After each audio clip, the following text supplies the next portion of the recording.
Kyle Busch just sat in silence while his own crew chief and spotter screamed at each other over the radio, and now NASCAR wants a word with him too.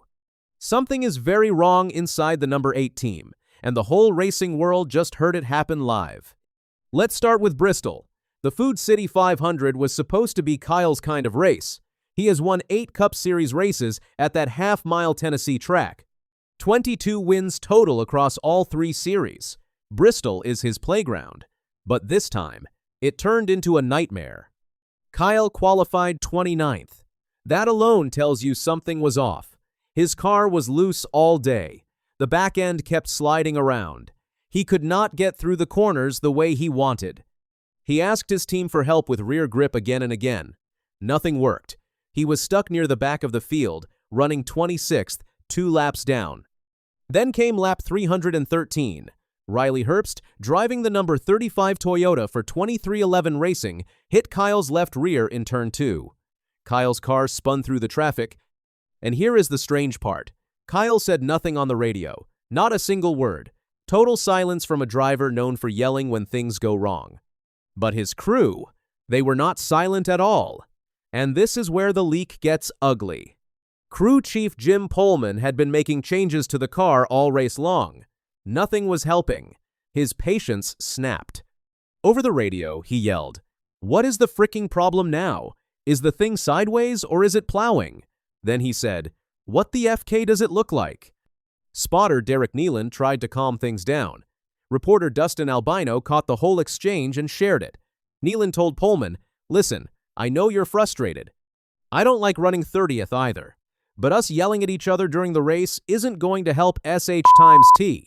We've got to keep the glue folded together here. We're all still in it together. It's not over. We're only barely halfway through this thing." There was no answer, just silence on the channel. So Kneeland asked, "You copy?" That is when Pohlman said the 5 words that are now all over social media. It's the same SH times T every week. Through all of this, Kyle Busch, a 2-time Cup Series champion, said nothing. He just sat in his car in 26th place. That silence might actually be louder than any of the yelling. But Kyle was not done with his day yet. With 4 laps left in the race, he caught up to Riley Herbst, and he got his payback. He drove his front bumper right into the back of Herbst's Toyota. Herbst spun sideways into turn 1 and slammed the wall. The crash brought out the 9th and final caution of the day and forced the race into overtime. Herbst had started the race in 4th place. He ended up 21st. Kyle finished 25th. And that is where NASCAR stepped in. Cup Series Managing Director Brad Moran spoke after the race. He said Kyle would not get a penalty, but he also made something very clear. Moran said, "We'll be having a chat with him again. It's Bristol racing. I'll be dealing with that one." So no fine, no suspension, no lost points, but a meeting, a warning. NASCAR is letting Kyle know they were watching. Now, let's talk about how bad this season really is for Kyle Busch. Through 8 races in 2026, he has 0 top 10 finishes. His best result is 12th at the road course in Austin, Texas. He sits 24th in the points. He is 46 points below the playoff cutoff line. His winless streak just hit 101 races. His last win was at Gateway back in June 2023. That is almost 3 years ago. And this is not a new problem. At Martinsville a few weeks ago, Kyle qualified 34th. That was his worst start all year. Reporters asked him about his car. He gave them 3 words: sideways, undrivable, loose. When asked if the team could fix it before the race, he just said, "No telling." At Las Vegas earlier in the year, he called his car broken. At Phoenix, he had 5 flat tires in 1 race. A crew member screamed over the radio that day, "All we had to do was limp to the freaking caution. I'm holding a headset, not a steering wheel." This has been building for a long time. Part of the problem is that Kyle's whole team setup changed this year.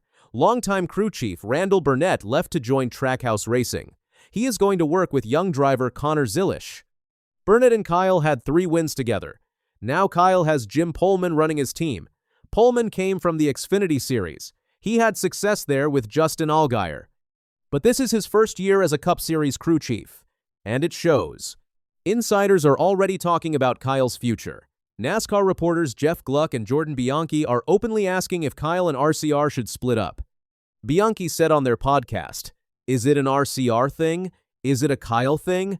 Kyle isn't great in this car. The stats speak for themselves. Is a change of scenery best for everybody?"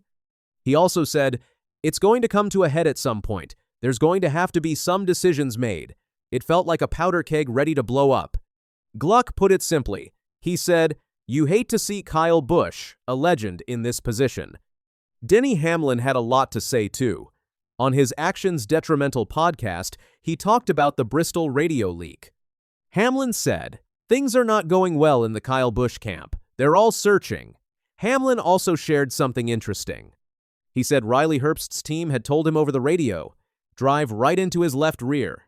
So that first hit was not an accident.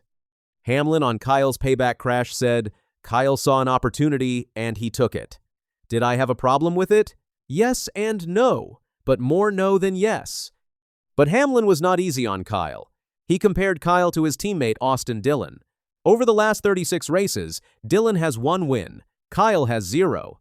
Hamlin said, "You're a Hall of Fame, Mount. Rushmore driver, carry it better than your teammate then. If you're the greatest, then carry it better than your teammate who's won 10 races. Find a way. And then the hardest blow."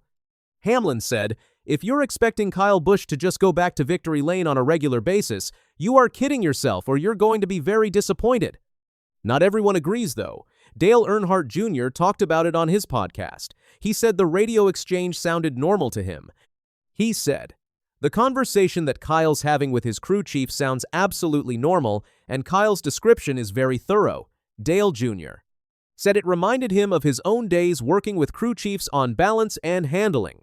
Kyle himself has been honest about the struggles. On Kevin Harvick's Happy Hour show a few weeks ago, he admitted his own mistakes have hurt the team.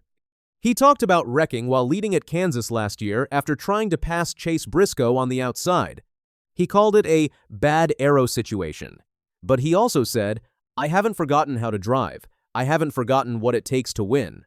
His contract at Richard Childress Racing runs out after this season. And the problem is, there are not many open seats for 2027. Hendrick has all 4 drivers locked in. Joe Gibbs Racing is expected to keep Denny Hamlin. Trackhouse has Connor Zilisch waiting. 23XI has Corey Heim ready. Spire drivers are all signed. So, where does Kyle go? This weekend, the Cup Series heads to Kansas Speedway. Kyle's chat with NASCAR is expected to happen there. His team is under pressure. His crew chief is under pressure. He is 101 races without a win. His radio just exposed everything, and the whole garage is watching to see what happens next.